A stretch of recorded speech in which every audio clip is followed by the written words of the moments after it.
In the 3 years that I taught at K. William Harvey in Ronan, and that was a K-4 elementary school at that time, there were a lot of changes that happened, some of them positive, some of them bad.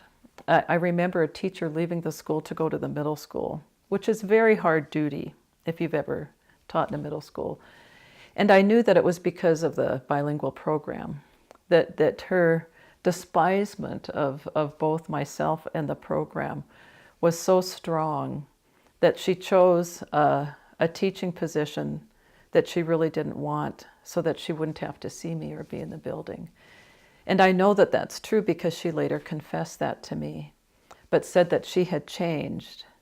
And she said, you know, I didn't like you and I didn't like your program. And I said, I knew that, even though you didn't say it directly, it was obvious. And she said, but I've changed. She said, and now I have 14 Indian students out of about a classroom of 22.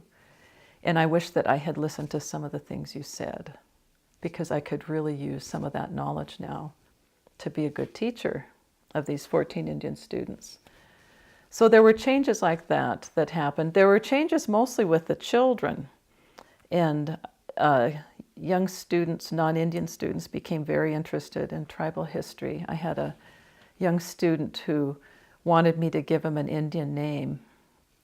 He came to me and said, I want to have an Indian name. And I said, well, I can't give you an Indian name. You know, naming is something that's done within a family and it wouldn't be correct. And he was persistent and he was adamant about getting a name. And he was always drawing pictures of Indian people and studying, and every book he read was about Indian people.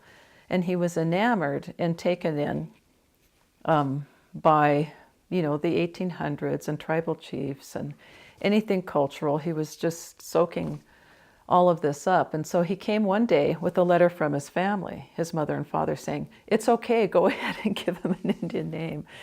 And of course I thought, oh boy, I can see that I could get in hot water very quickly, you know, by assuming this role of being a name giver to non-Indian children in the school. And so I called Clarence and I said, I need to come talk to you. And so I went down and talked to Clarence and he said, I'll help you. And he said, I'll come and we'll talk about names and we'll talk to this young man after the rest of the class leave.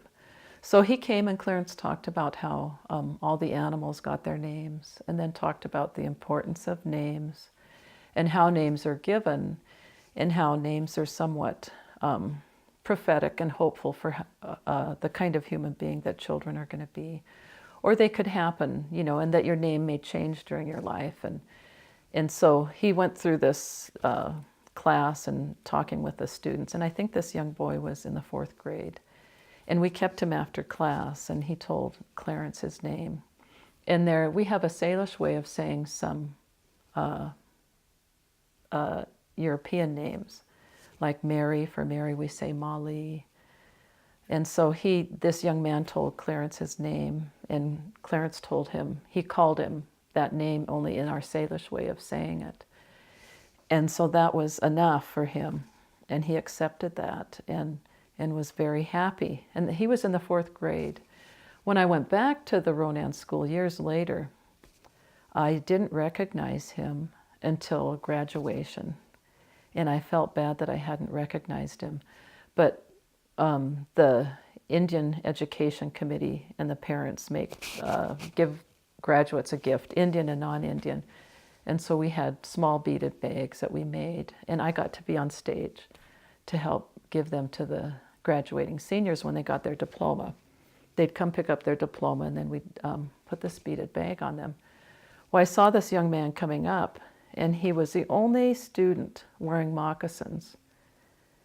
And that's who it was. It was this young 4th grade boy who is now a senior, and he was wearing moccasins. So that was wonderful for me to get to see that through his life as a young adult, that interest and value never left him.